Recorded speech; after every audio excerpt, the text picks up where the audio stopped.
Hello, an elaborate wave to welcome you. Hello, welcome, willkommen, bienvenue. Leo is here. Thank heavens for that. How are you, Leo? Good week? I'm fine, Daniel. How are you? Oh, I'm terrible. I ran a half marathon, as you well know, yesterday, Yeah. and that was a stupid decision. And how did you But do? I finished. I'm alive, Yeah. and that's all that matters. No other details will be Congratulations. given. Right, let's jump straight into the action. And we thought we'd change things up a little bit by talking about the Premier League first. We never do that. Haha, irony. Yes, let's talk about the Premier League. And first of all, let's talk through some of the results that we had. So, at the start on Saturday, we had Chelsea winning 2-0 at Burnley, a rather underwhelming performance from Chelsea, but a victory nonetheless. Bournemouth came from 2 goals down to draw 2-2 at home against West Ham United. Brighton also came from behind to defeat Brentford 2-1 at home, with Brentford striker Igor Thiago missing a late penalty for a point. Fulham ended their terrible run of results with a 1-0 victory over high-flying Sunderland. Single goal by Raul Jimenez there. Liverpool's terrible form continues with a 3-0 loss at Anfield against Nottingham Forest. Wolves, well, they're doing what Wolves do, completely toothless, against Crystal Palace. Palace who won 2-0 at Molyneux. And the last match on Saturday, Newcastle United defeating Manchester City 2-1. An incredible, really fun match there. And on Sunday, Leeds United 1, Aston Villa 2. Villa coming from a goal down to win that. And where we're going to start, the North London derby. Arsenal 4, Tottenham Hotspur 1. You've put on the program notes that North London is red. I mean, that's kind of an understatement, isn't it? Spurs barely existed in this match, despite the fact they got a goal. Arsenal, as bad as Spurs were, Arsenal were that good. Would that be a fair assessment? Yeah, I never thought Tottenham could dominate Arsenal because they were so down in the game. It was kind of poetic that it was Eberechi Eze who shone in that game because he was trained at Arsenal for 5 years during his childhood. He almost joined Tottenham last summer. Remember, they were talking about 55 million pounds deal, if I'm correct. And yeah, yesterday he scored that hat trick. He could have scored more, even. Yeah, yeah. It And was a hell of a performance. Sorry to jump in, but like a hell of a yeah, performance by. But also we should say not only did he train at Arsenal, but he is an Arsenal fan, so quite a special moment for him. yeah, of course. And when you know what the North London derbies means for the Arsenal and Tottenham fans, it's obviously impressive to play that kind of game. And it was his first North London derby, so I think there was an emotional aspect that he perfectly endured. So 10 out of 10 performance from Eze. Absolutely. Speaking of Spurs now, a lot of criticism has been aimed at Thomas Frank. In recent weeks, it seems like the Spurs fans haven't quite warmed to him yet, and that kind of goes hand in hand with Tottenham's inability to be creative and to create chances. And in fact, was it they recently posted the lowest recorded XG in the Premier League era, but they've beaten their own record. I think it was 0.07 against Arsenal. It seemed like it was just the wrong. Was it the wrong tactics? Was it the wrong lineup? Nothing seemed to work for Spurs today. Yesterday rather. Yeah, yeah, but to be honest, I don't really think it was due to the tactics, to the system, or whatever, because Arsenal were just so dominant against them. And just to recall, they are playing without Gyökeres, without Odegaard, without Kai Havertz. So they are just they were just the best team yesterday. Yeah. We can also highlight the performance of Leandro Trossard once again in a big game. I think He's one of the Well, most. there was a lot of talk about him leaving in the summer, wasn't there? Because Arsenal have invested a lot of money in the last few seasons and actually haven't sold that many players. So there is a widely held belief that they're going to have to start selling soon. And Trossard, being I think he's 31 now, seemed possibly one of the first to be sold, just because obviously on the left hand side, him, Martinelli. They could probably do without one of those now that they've got Eze, as well as players like Madueke who can play both sides. But Trossard's had a very good start to the season, hasn't he? Yeah, and I think he's a really reliable player for Arsenal since his signing. He has played now more than 130 games. I took a look on his transfer market page for the numbers, and he scored 33 goals and assisted 28 times. So for a player who is not destined to be a starter for Arsenal, it's more than good. Consistently contributing, yeah, especially for Yeah, I think they got him for something like £15 million from Brighton. yeah, and in decisive moments and decisive games, because he not only score against the promoted teams, but he usually score in big games. So good investment. And the fact he contributes goals and assists as well is quite interesting. Yeah. Coming up that left hand side. So looking at the table currently, so Arsenal are top on 29, and currently in second place are Chelsea on 23, with Manchester City losing to Newcastle United, and obviously Liverpool losing quite a lot. It doesn't seem like there's an obvious title challenger to Arsenal currently, although I think we all accept that Manchester City will offer some sort of fight. Are Chelsea the second best team in England currently? Because, well, the club, they are the world champions after all, but they are on a good winning run. They are consistent, but they don't seem to impress anybody, including their own fans, and yet they're second. They're a confusing team, aren't they? Yeah, your point is interesting. I watched the games against Burnley on Saturday, and I wasn't impressed. Burnley did play well, but I think what made Chelsea win this game is the fact that they have better individuals than Burnley, and that Burnley are in a kind of trouble these past weeks because of their result and their place in the table. But yeah, I don't think Chelsea are the best second team in England. I think Manchester City are better. And this coming week, with games against Barcelona tomorrow and Arsenal next weekend, it will be interesting to see what they can do against the biggest teams in Europe at the moment. Yeah, you're absolutely right. It's a sort of gauge on the continent as well. Again, still looking at the table. So tonight, Manchester United host Everton, if anybody was wondering where that result was. And Manchester United could go fourth, actually, with the victory, which I think would shock everybody, considering how bad the start of the season was for them. Yeah. Although, having said that, Villa had a terrible start to the season. They're currently fourth. But it is very interesting when you sort of look from, say, Chelsea on 23 points, Manchester City on 22, and then between Manchester City on 22 and Liverpool down in 11th, there are only 4 points. So it's kind of the strange thing where you have the best part of 11 teams going for European football this year. If you accept that Arsenal are favourites for the title, I think you'd be hard pressed to argue against it. Then there are a lot of sides fighting for European position, and this is not even including someone like, say, a team like Newcastle who might recover by the second half of the season. In your opinion, which sides do you think are more likely for the Champions League, and which sides do you think might squeeze in into the European competition that might surprise us? For example, Bournemouth, Brighton are in there despite their inconsistent start to the season.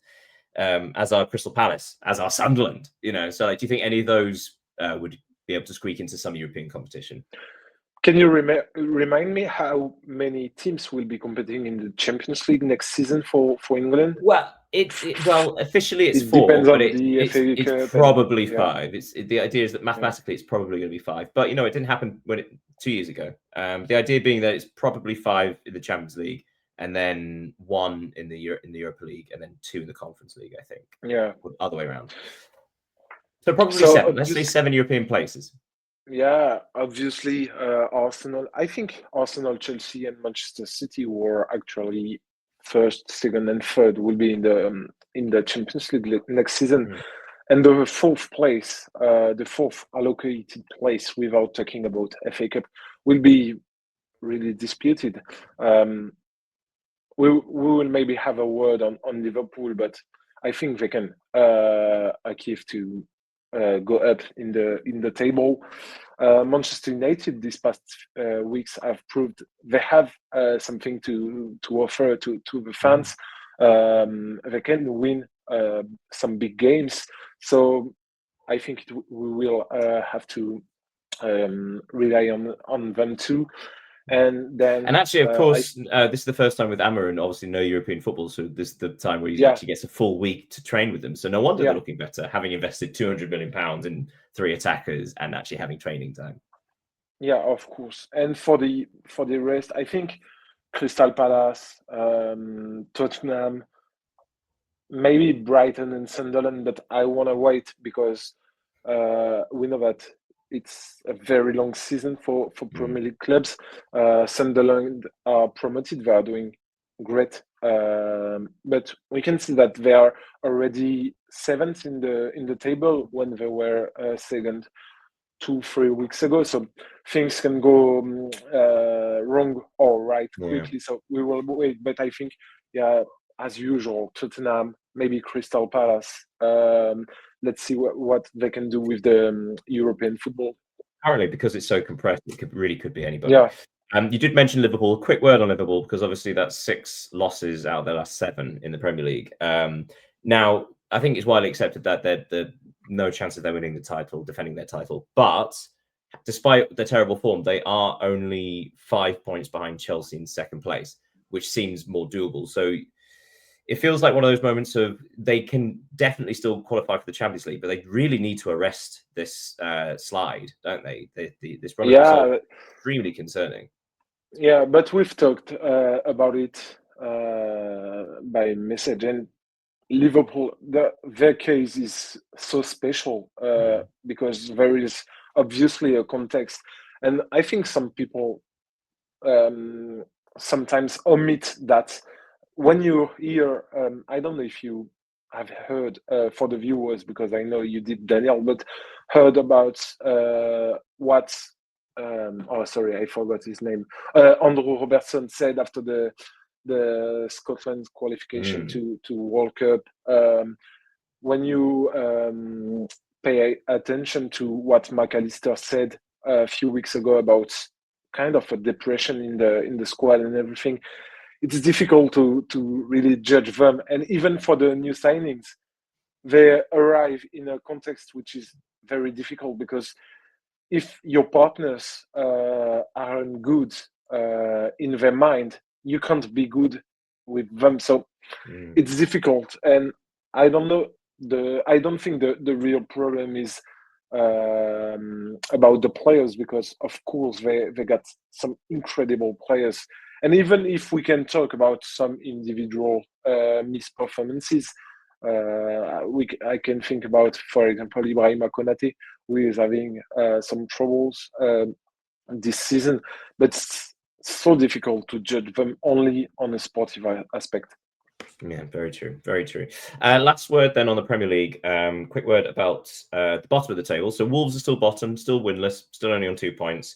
But with Forest and West Ham having a revival under new management, Burnley and Leeds United, 2 of the 3 promoted sides, have slipped into the relegation zone. Do you think that we're likely to see one or both of them changing their head coaches soon? Simply because obviously West Ham and Forest being down there for so much, having new management, and both of them are out of the relegation zone already, with Scott Parker in charge of Burnley and Daniel Farke in charge of Leeds United. Do you I think think this is it's the sort of situation where the clubs have to roll the dice to stay, or are they? I don't know. Are they being more pragmatic? Because, for example, like Wolverhampton Wanderers, the hiring of Rob Edwards. So the story goes is that they were discussing next year in the Championship as opposed to as a real prospect of staying in the Premier League. So that's kind of what I mean. So, like, do you think the clubs will roll the dice in order to stay in the Premier League as opposed to planning for the future? If that makes sense. yeah, I think they will get some credits because if you just look at the table, they are not far behind Nottingham Forest, West Ham. No, they're only 1 point behind. Yeah, Burnley's 1 point behind West Ham. Leeds are level with West Ham. yeah, and I think talking about Leeds, I took a look at their schedule, and I think it's more manageable than Leeds United's because they will play against Manchester City, they will play against Liverpool, and they will play against Yes, of one course. Forgot about one that. of a powerhouse. So it will be very difficult. And if I had to bet on which manager is more likely to get sacked, I would go with Daniel Farke because of that schedule. I would completely agree. And also, there was talk about him losing his job after getting promoted as well, sort of like finding out the Premier League, because Farke has had, was it 3 relegations back to back in the Premier League? But hey, right, we should move on. We need to move on, and we're going to move to La Liga. So on Friday, an incredible result for Valencia, winning 1-0 at home to Levante. Incredible for the score? No, but they really needed a win. On Saturday, Celta Vigo, another victory for them, winning 1-0 at Alaves, thanks to a Iago Aspas penalty kick. Then the big one, Barcelona returning to the Camp Nou. The Spotify Camp Nou. 4-0 at home against Athletic Club. Goals from Lewandowski, Ferran Torres got a couple, and Fermin Lopez. Elsewhere, Osasuna 1, Real Sociedad 3. Their rebuild continues, but they came from behind. They were losing 1 at half time, but won 3-1. And apparently, we'll get that said, but apparently the goal of the weekend. Villarreal, they also won. Their charge continues. 2-1 at home against Mallorca. And then on Sunday, a game that can be described as it happened between Real Oviedo and Rayo Vallecano. Both of them got a red card and nothing else happened. Real Betis, a disappointing 1-1 draw at home against Girona. Precious point for Girona. Atletico Madrid squeaked a 1-0 victory at Getafe, thanks to a Duarte own goal late in the game. And then the last game on Sunday was a brilliant game. Elche to Real Madrid 2. Real Madrid coming from behind twice to get a point, but nothing else. Well, let's start with the return to the Camp Nou, the Spotify Camp Nou.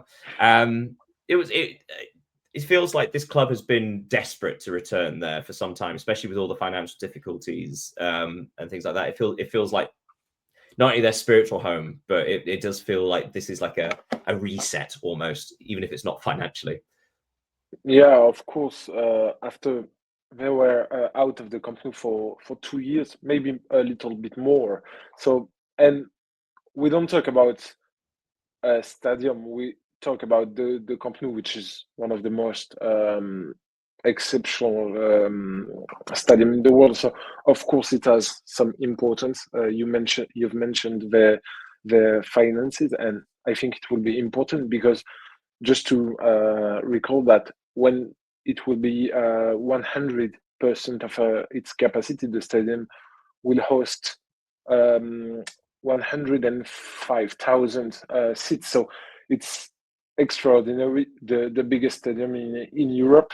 And I don't think Barca could have dreamed a better return to the Camp Nou than the one they got against Athletic, because even if Bilbao, if the Athletic Club are in trouble this season, it's a prestigious match for Barcelona, for both Barcelona and the Athletic Club. Barcelona registered a clean sheet. They scored 4 goals. Lamine Yamal assisted twice, some pretty good assists. Rafinha came back, so everything was, and Joan Garcia too. So everything was like in a dream for Barcelona. Penny for Nico Williams' thought, who turned down a move to Barcelona this summer to stay with Athletic Club, and of course now he could see his the alternative Marcus Rashford having the season of his for the last few years. Let's move to Elche to Real Madrid to. So this was 0-0 at half time, believe it or not. Elche opened the scoring with Fabias, I think, and then before Dean Huijsen equalised, and then Rodriguez gave Elche the lead again in the 84th minute, only for Jude Bellingham to snatch a draw just before full time. There was actually a late red card as well for Elche, but at that point it was too late for anything to matter. Real Madrid looked very flat in this game. In fact, they've been looking a bit flat the last couple of weeks. So what do you think was, if you've seen the highlights or any of this game, what do you think didn't work in this setup? Because Xabi Alonso, despite Real Madrid being top of the table, it feels like it still hasn't quite settled yet. Yeah, the thing is, firstly, I think Real Madrid are, I will not say lucky, but they are fortunate to have drawn this game, because when you look at the goals, it's kind of strange. Jude Bellingham assisted with his arm, and there were no VAR. Vinicius Junior had not a kick. I don't know the English word for this part of the leg, but on Iñaki Peña, and he was bleeding, and once again the VAR didn't get involved. So there are some game facts that was made Real Madrid happy about the result. Credit to Elche, because they had a really interesting game. I noted the performance of, sorry for the pronunciation, the defender centre back Affengruber, who has been impressive. And the fact is that we see that when Kylian Mbappe doesn't score for Madrid, struggles to score and struggles to win. Because it's quite comparable to Manchester City situation. Yeah. This is the problem of being dependent of your striker, but I think Manchester City squad is more talented than Real Madrid's one, so they have different options to score. When you look at the form of Rodrigo, who hasn't scored since I don't know when, Vinicius Junior has doing a difficult start to the season. So there are a lot of things which are difficult for Real Madrid and Xabi Alonso to deal with. So looking at the top of the table, Real Madrid on 32 points, Barcelona on 31, Villarreal on 29, so within a win of Real Madrid, although obviously goal difference keeps them apart, and Atletico on 28. So Atletico have currently have the longest unbeaten streak in La Liga with 12 matches. Strange question, potentially, considering how bad the start of the season was and all the rumours of Simeone's departure and things. Are Atletico in this title race? Because they're only 4 points behind Real, 12 matches unbeaten, and in this run, they have beaten Villarreal and Real Madrid. Yeah, that's impressive from Atletico, given what you said about their start to the season, and I think they can have some regrets because they lose point against Espanyol, who were in form at this moment of the season. Sorry, I'll jump in. So that's the only match they've lost in La Liga was the first match of the season away at Espanyol, and Espanyol have been a good side. But they also drew at home to Elche. Elche again have been a good side. I suppose the only real disappointing ones were a draw at Alaves and a draw at Mallorca. And a draw at Celta Vigo, but that was when they were drawing against everybody. But like I say, there were victories against Villarreal, against Real Madrid, against Real Betis. And now they've got this run of fixtures where I think they're against Real Oviedo next, and then they've got Barcelona, Athletic Club, but then Girona and Valencia. So 3 of the next 5 matches, very, very winnable. But also might be an interesting litmus test against Barcelona to see, actually, are Atletico the real deal? Because if they get a result against Barcelona, then Yeah, well, they are still within touching distance. yeah, and I think they got the squad depth necessary to, I don't know, to win the title, but to be in that on the podium with just 1 point, 2 points, maybe 3 points behind the two big teams. So maybe if, because you've mentioned it, they beat Real Madrid 5-2 at home in the Derby de Madrid, and they were impressive this day. But we all know that Atletico can be. They are not reliable on a series of 20, 25 games. They can lose points. They can drop points on against weaker teams. And well, you make a so very good it will point be there, but I difficult. suppose the counter argument would be normally Barcelona and Real Madrid don't do that, but they are this year. It seems like the levels of Barcelona and Real Madrid have dropped from last year. So it Yeah, does feel like actually, yes, Atletico are dropping points here and there, but so are the big two. So are Barcelona, so are Real Madrid. yeah. We will for Barcelona. I just want to see what the return of their injured players, because not having your 60 goal and assist player and captain Rafinha is obviously a miss. Your your number one goalkeeper with Joan Garcia having missed 2 months, 1 month and a half of the season.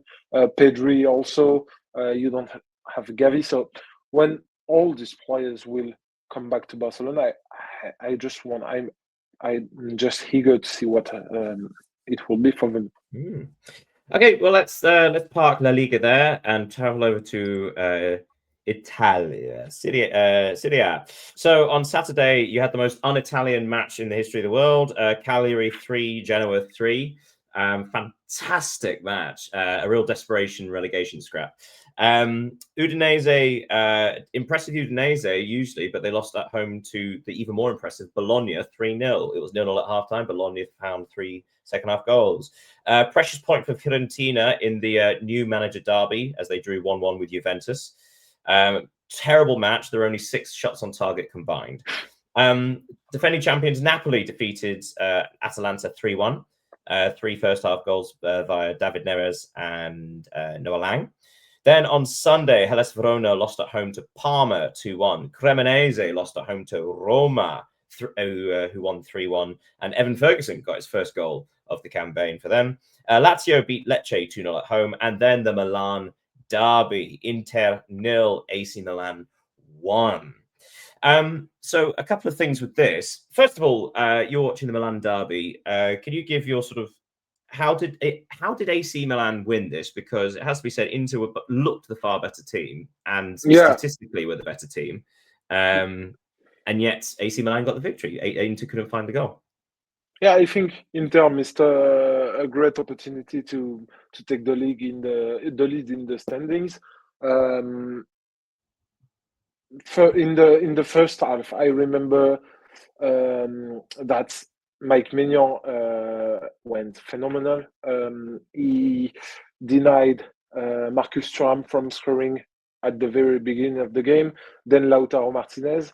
Then in the second half, he stopped a penalty from Çalhanoğlu. So he was for me, he was the man of the match. And I think if Mike Maignan had been with Inter, Inter would have won this game, especially since Jan Sommer is having issues this season. I read an article in La Gazzetta dello Sport saying that Inter would like to replace him. I don't know if it's in the winter or next summer, but he has made some mistakes. And when you want to play the title like Inter wants, it's impossible to rely on a not reliable goalkeeper, even if he had an extraordinary season last season, 2 seasons ago. But yeah, and also his age does play a part, despite being a goalkeeper, but he is 37, I believe. Yeah, like that. So yeah, 36, 37, yeah. Yeah, okay, and also credit to AC Milan, who have had a bit of a patchy form of late. So the fact that they managed to raise the game to their most Yeah, and fiercest rivals. Pulisic scored the only goal of the Mm. match on his return to the pitch because he was injured. So Yeah. So great. AC Milan are currently second in Serie A. Inter are fourth. So let's talk about the league leaders. New leaders in Roma. One of the questions I think I sent you before the program notes. When are Roma fans allowed to get excited? Because they don't seem to be dropping. Yeah, of course. And the biggest achievement is that they are doing what they are doing without real attackers, and it's kind of impressive. You've mentioned Evan Ferguson scored a goal on his return. He hadn't Mhm. played for 1 month, but um, at the start of the game, it was a midfielder who were like a number 9. So Claudio Ranieri is doing amazing things with Not this no, this team. not Ranieri, no. Oh, it's Gasperini, isn't it? Gasperini. Oh, sorry. Ranieri was But the it's last. interesting. It is Yeah, interesting because if you go back to, I think it was last month was the anniversary of Ranieri's return to Roma, because at that point Roma had already got through 2 managers and it was all going terribly, terribly.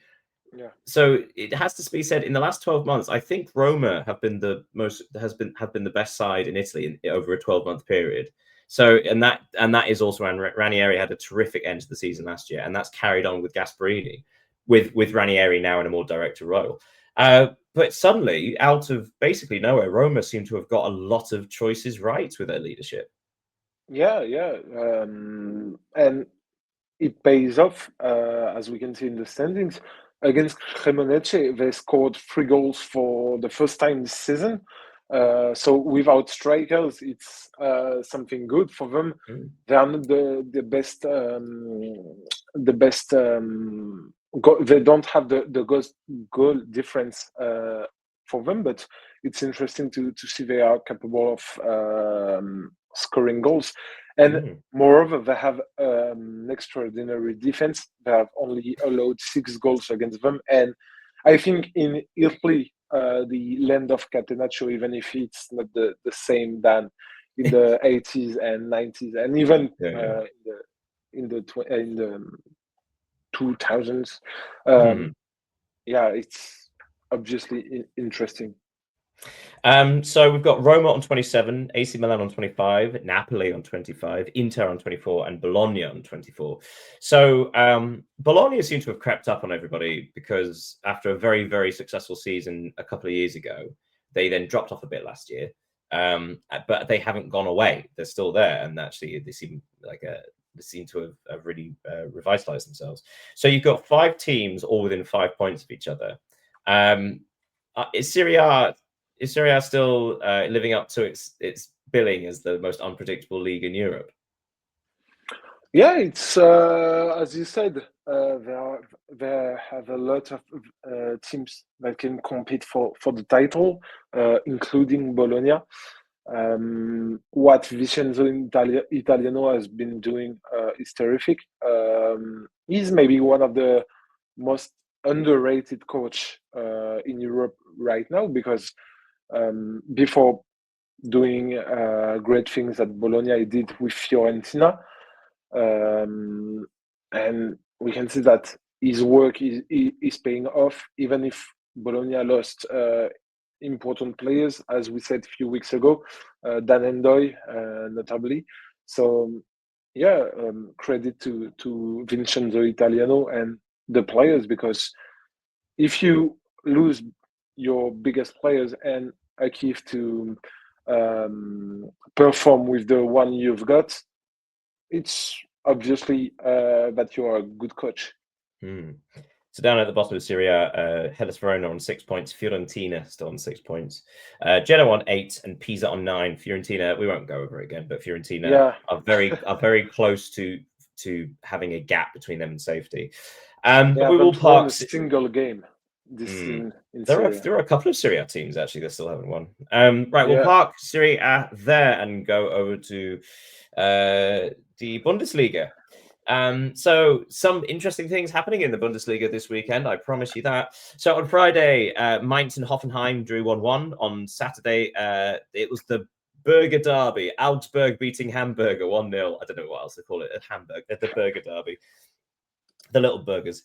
Bayern, a thrilling 6-2 victory against Freiburg, who were winning at one point. Freiburg were 2-0 up and yet went on to lose 6-2 at Bayern. A fantastic match between Borussia Dortmund and Stuttgart finished 3-3.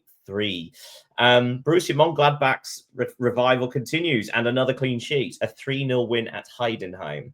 Wolfsburg are still in a perilous position as they lost 3-1 at home to Bayer Leverkusen. Possibly the match of the weekend, Eintracht Frankfurt winning 4-3 at Köln. And then on Sunday, RB Leipzig with a routine 2-0 victory over Werder Bremen. And then St. Pauli 0, Union Berlin 1. So I think I said in the notes, you've put 16s for the 3-star places. So, but we'll leave Bayern to the side for a moment. So RB Leipzig on 25 points, Bayer Leverkusen 23, Borussia Dortmund 22, Stuttgart on 22. So you've got 4 teams within 3 points of each other and 3 Champions League places. It's going to be a hell of a fight between those teams, not only just to get Champions League football, but the financial benefits of it, because it's so important in order to try and keep up with Bayern. Yeah, you've mentioned Leipzig. I didn't include Bayern in this 6 teams because obviously they will be in the Champions League next season. I think they will win the title back also. But I also put Frankfurt and Hoffenheim because if you watch, take a look at the table, there are 20 points and just 5 points 2 away points from behind Stuttgart in 6th and 7th. You're absolutely right. So it will be very, very important race for all these teams. You talked about the big games of Dortmund and Frankfurt this weekend. Typical Bundesliga games. Once again, Dortmund, like 2 weeks ago, conceded in the final sequence of the. Well, let's jump on that. So, Borussia Dortmund actually had a 2-0 lead at half time, I think, via an Emre Can penalty and a Bayer goal. Start the second half, Stuttgart striker Undav pulled one back, then equalised with about 20 minutes to go. But then the last minute of regular time, Karim Adeyemi scored to give Borussia Dortmund a 3-2 lead and just have to get through stoppage time. But no, like you say, there must Dortmund things. So only, I think it was like 90 seconds later, Undav completed his hat-trick to seal the draw for Stuttgart. I think this is one of those ones where it's credit to Stuttgart as opposed to criticising Dortmund, because Stuttgart's had a hell of a job to do in the second half, and they did it brilliantly. Yeah, and Denis Undav, who had been terrific last season, scoring many goals. He's a great striker, in my opinion. Remember his time at Brighton in the Premier League. He's been very good since his arrival to Stuttgart, and Stuttgart had been a good team even last season. With 2 seasons ago, remember the Seru Guirassy season? Maybe I think he finished top of the league goal scorer. I think you're right. Yeah, with 23 or between 23 and 27 goals. So they were playing championship football. So the thing Stuttgart are doing since 3-4 years has been very interesting. And yeah, but Dortmund, this is a strange team because they have only lost 1 game this season and they just drew too much. They are 4th in the league. And if they were just paying more attention to the end of their games, they could be second of the league. Just a Yeah, it few would be points. interesting. Sorry to interrupt. It would be interesting to see the statistics about goals conceded in the last 10 minutes and see what that'd be worth points wise. Yeah. Sorry, I don't have this one. Let's look at Bayern because they did go 2-0 down through Suzuki and Menzambi for Freiburg. But they managed to pull it back to 2-2 by half-time. Another goal for the teenage Lennart Kahl and Michael Elise. And then in the second half, Elise ran riot with a hat-trick of assists. One for Upamecano, one for Harry Kane, one for Nicholas Jackson.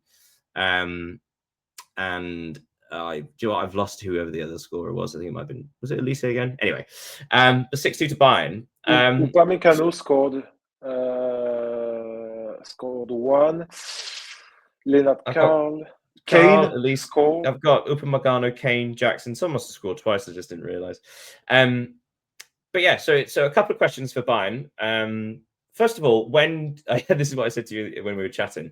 When do we start taking Lennart Kahl seriously? Because it seems that Bayern have slowly introduced him this season, and actually, have played it down very well. Sort of like just sort of saying he's here for the experience and so on and so on. Because obviously he wouldn't be playing if Musiala was fit, but also he looks the part, doesn't he? Yeah. I don't watch every Bayern game, but when I do, what I really notice about Lennart Kahl is the way he moves between the lines and with the ball, because the ball is like, of course, it's not the same player as Lionel Messi, but it's the kind of players when they get the ball on the feet, it's like they are glued to it. So I really like this kind of player. He's small. I don't know his size, but he's small. Although we should point He's out again, he is only 17, so he's got yeah, another like only 5 years 17. of growth left. Yeah, and playing at Bayern Munich at 17, it says something about the quality of a player. And now that Luis Diaz has been suspended for 3 games in the Champions League after his Of course, yeah, it was extended, wasn't it? Sorry? Yeah, I forgot he got given a 3-match ban for the I saw that for the horrible earlier challenge on this week. Hakimi. Yeah, so I think Lennart Kahl will have more playing time even in the Champions League. So it's important for a young player, and it says a lot about how Vincent Kompany perceives him, and how a good player he is. Well, just before we move on from the Bundesliga, just a quick look at the bottom. Heidenheim are bottom on 5, Mainz on 6, St. Pauli have slipped in on 7, but Wolfsburg just teetering above the relegation playoff spot with 8 points. Final stop in France, shall we? Yeah, I think so. Okay, Ligue 1. An incredible match to start off the fixtures. Nice 1, Marseille 5. Goals from Aubameyang, as well as a couple of assists, a couple of goals from Greenwood, Timothy Ware. On Saturday, Lens continued their fantastic form with a 1-0 victory over Strasbourg. Also, a couple of red cards in that game as well. Rennes had defeated Monaco 4-1, which officially makes Monaco the most irritating team in Europe. And again, we spoke at length about that. Paris Saint-Germain doing what Paris Saint-Germain do. 3-0 victory at home against Le Havre. Then on Sunday, Auxerre 0, Lyon 0. Team at the bottom of Ligue 1. Can Lyon beat them? No, they can't. Their form also continues. Brest with a fantastic victory over Metz. Metz's fantastic form comes to an end. Brest with a penalty in the 10th minute of stoppage time, winning against Metz. Well, late Brest is still better than no Brest. Okay, so Nantes 1, Lorient 1. An incredible match because it was all about Awaziam, who scored an own goal to give Lorient the lead in stoppage time of the first half, but then he scored the equaliser in stoppage time of the second half, so good for him. Toulouse 0, Angers 1, and then the last match, another corker, Lille 4, Paris FC 2. So let's go to the first match of the weekend, Nice against Marseille. Thrilling match. It was only recently we were talking about Nice feels like they'd finally sort of recovered their season and the inconsistency stopped. But they have just lost their last 3 matches. Marseille, on the other hand, are running riot. Are they, considering obviously it's not fun to watch Lyon at the minute, are Marseille the most fun team to watch in France right now? I think it is, to be honest. They have a great squad. They reinforced it last summer with great addition. We obviously Pierre-Emerick Aubameyang, who has been playing in Marseille 2 seasons ago. Igor Paixão, who scored against Nice. Even if he needs to adapt to Ligue 1, but also Benjamin Pavard, Naïef Aguerd. So some experienced player, international players too. So very interesting. They are. I think the thing is when you take a look at the table in France, the fact that PSG, Marseille, and Lens are the first three teams in the table, it's quite logical on what we see each weekend. They are the three best teams in the country for now. And so, well, to support you with some numbers. So Paris Saint-Germain are top on 30 points. Marseille are second on 28, and Lens have 28 as well. But it has to be said, Paris Saint-Germain and Lens have joint best defense, which is so very different to Marseille, who seem to be just outscoring everybody. But Paris Saint-Germain have conceded 11. Lens have conceded 11. In fact, Marseille have only conceded 12. So this is no fluke by Marseille. They are just genuinely outscoring every opponent. And it's not just attack. It's like their defense is equal to Paris Saint-Germain and Lens, basically.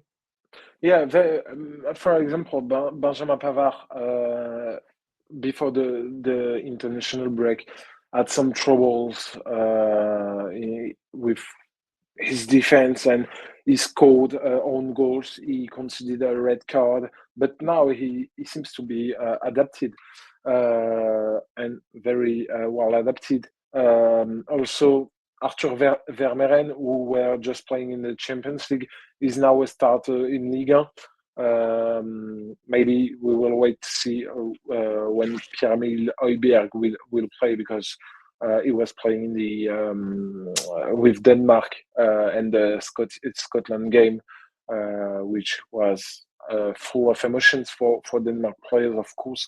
So they have a really great squad. They got the top scorer in Ligue 1 with Mason Greenwood. Even if I don't really want to talk about him, he's of course the Ligue 1 top scorer for now.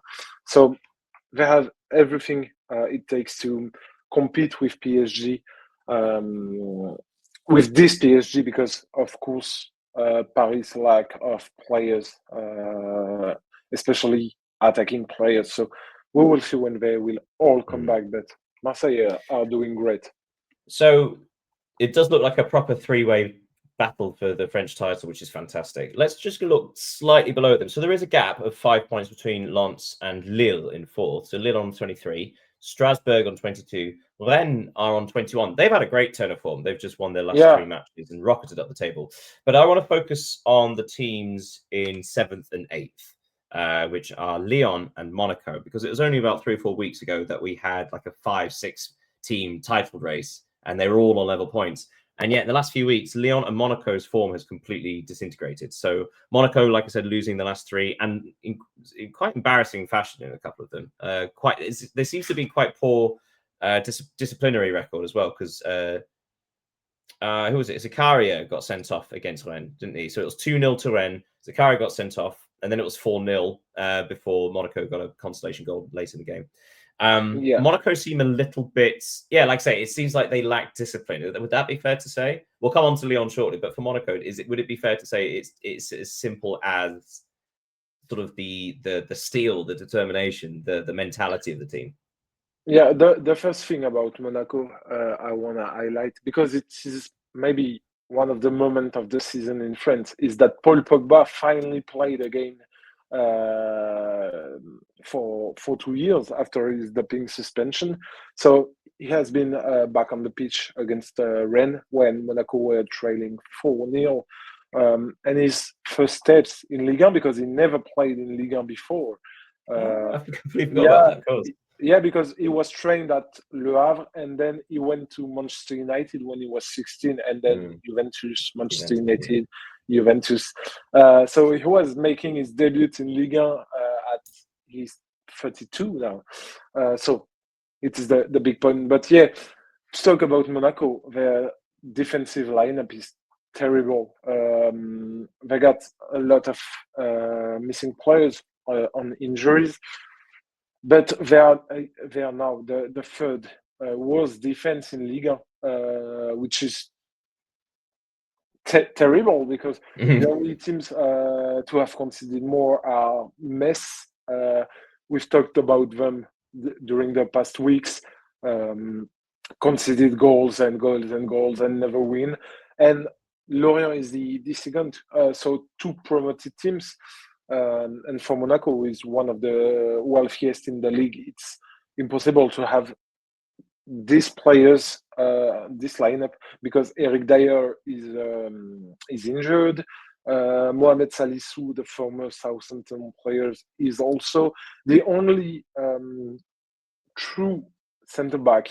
Sébastien Pocognoli put in the lineup against Rennes was Thilo Kehrer, the previous PSG and Schalke player. So it says a lot about their difficulties. And their offensive player can't score. Also, their midfielders have difficulties. So there is a general context which makes things really difficult for. So then a word on your beloved Lyon. So I mean, the thing is, they've only lost one match in the last 4 games, but so they've not won in 4 games. It's been draw, lost, draw. So they've only got 3 points out of a possible 12, which isn't the worst thing in the world. But they have played against, is it 2 or 3 of the bottom 4? Yeah, we've played against Auxerre this weekend, Paris 2 weeks ago. So now, serious question. I know this sounds like a bit of a joke, but it is serious. I can't help but notice that does coincide with Paulo Fonseca's return to the touchline. Was it working better without him? He is not yet on the touchline. He will. Oh, is he not? Sorry, I thought he came back a few weeks ago. Yeah, no, he will be next week or. Okay, then that's a moot point. But he is in the Europa League, so. Okay, but no, the thing is that. But okay, well then on a serious note, have Lyon sort of run out of ideas, because it does feel like they just can't score really. I mean, like they've not been great defensively, but they've been poor offensively. No, the thing is that if you have followed Lyon, their start to the season, they have been great. They won against Marseille, they won against Lens, they won against Lille. But it was then first difficult and kind of lucky, because Lyon had big problems this summer. They practically get relegated to League 2. They didn't recruit a lot this summer. They have a lot of injured players, especially forward Malik Fofana, Ernest Nouama. They lost Ryan Cherki, Lacazette, Mikotadze this summer, so they have big problems. They didn't recruit it. They want Hendrik in the winter, but yeah, it's a miracle that Lyon managed to win these games early this season. Now, so is your point that this is actually more true to where they are in League? Yeah. Like it was a false position at the start. Yeah, I think at the end of the season they will end like 6th or 7th, because that's where they belong. If you watch at the bench on Auxerre, there are under 19 players and national free. It's like the national free players. It's like the 5th division in France. So they don't have squad depth at all. And when one player or one starter is injured or missing for a suspension, it's obviously a young player replacing him. Even if Lyon are one of the best formative center in Europe, it's difficult. Yes. Okay, good. Sorry, just 1 second. I think my microphone switched over there. That was very funny. Okay, so before we go, we got the tops and flops and some stats of the weeks. Would you like to contribute your tops and flops? Yeah, for my top, we will go in South America because if you didn't know, on Saturday it was the Copa Sudamericana final between Atlético Mineiro and Lanús. So Who won? Brasilia, Who won? Damn you! Who won?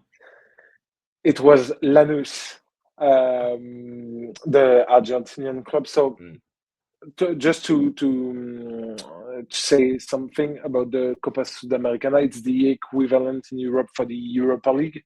And for Lanús, it's a great story to have won this title because Lanús is a special club, like a neighborhood club. They are located in the suburbs of Buenos Aires, so the capital of Argentina. And they are run like a local community organization where everyone contributes to the success of the club. So it's a great story. And they want to be at the opposite of the football business things we are more and more seeing in the world. So here is my top, and concerning my flop, it's about the racist chants directed at Dusan Vlahovic in the game between Fiorentina and Juventus this weekend. As usual, I want to say Dusan Vlahovic played for Fiorentina for 4 years between 2018 and 2022. So for context, so it was this anti-Serbian.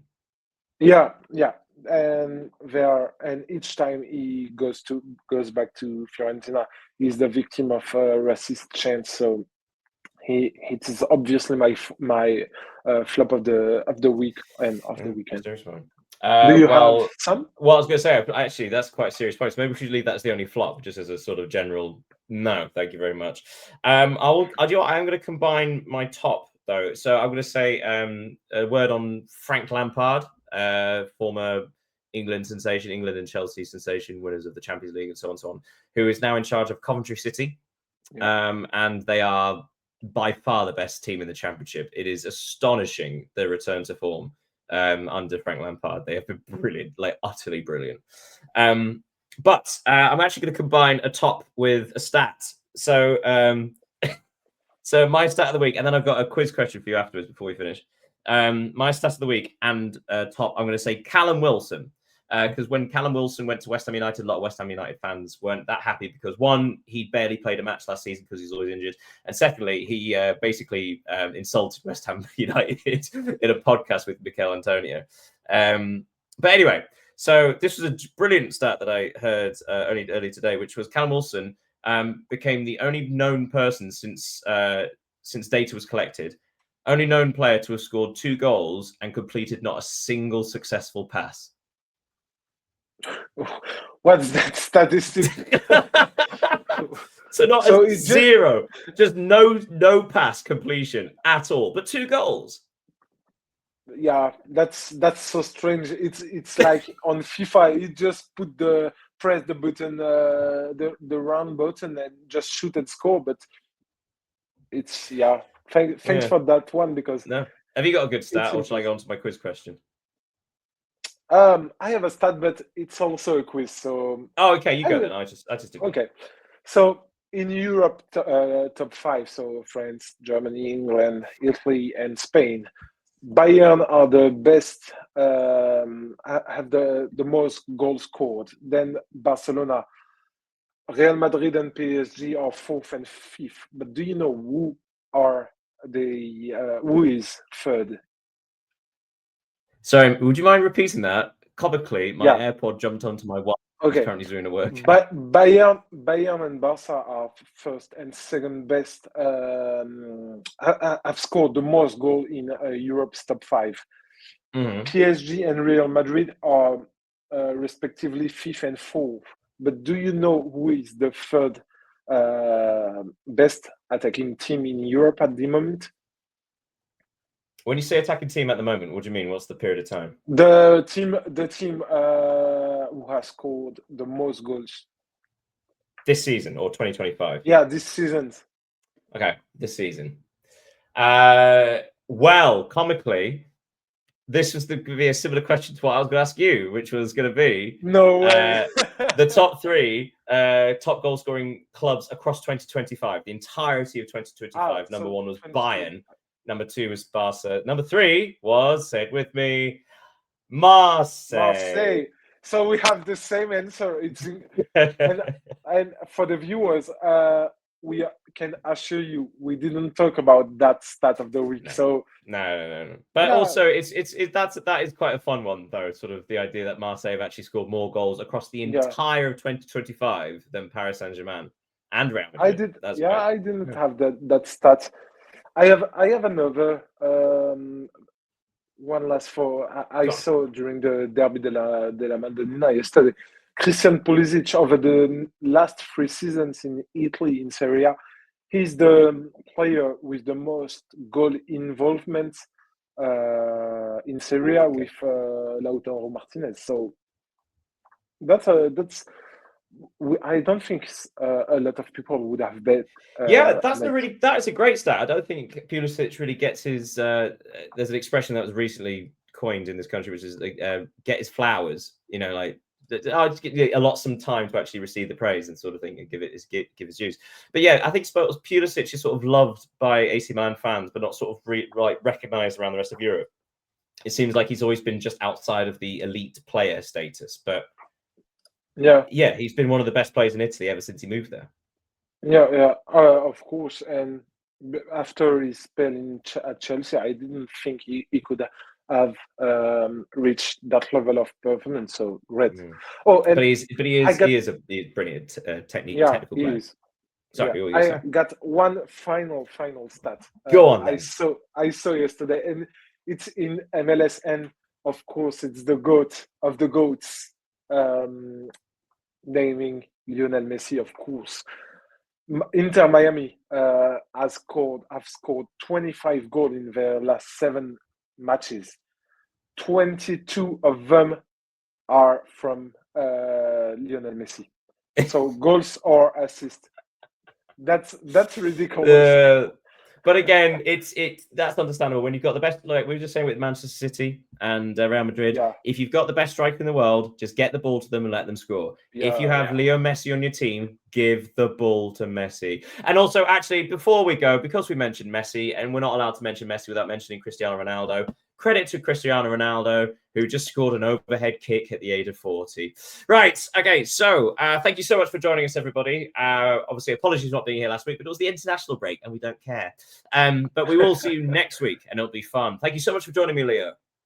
Thank you, Daniel. Thank you, everyone. Thank you so much for watching, and we'll see you next time with more of this nonsense. Until then, have a great week. Yeah. Goodbye, Daniel.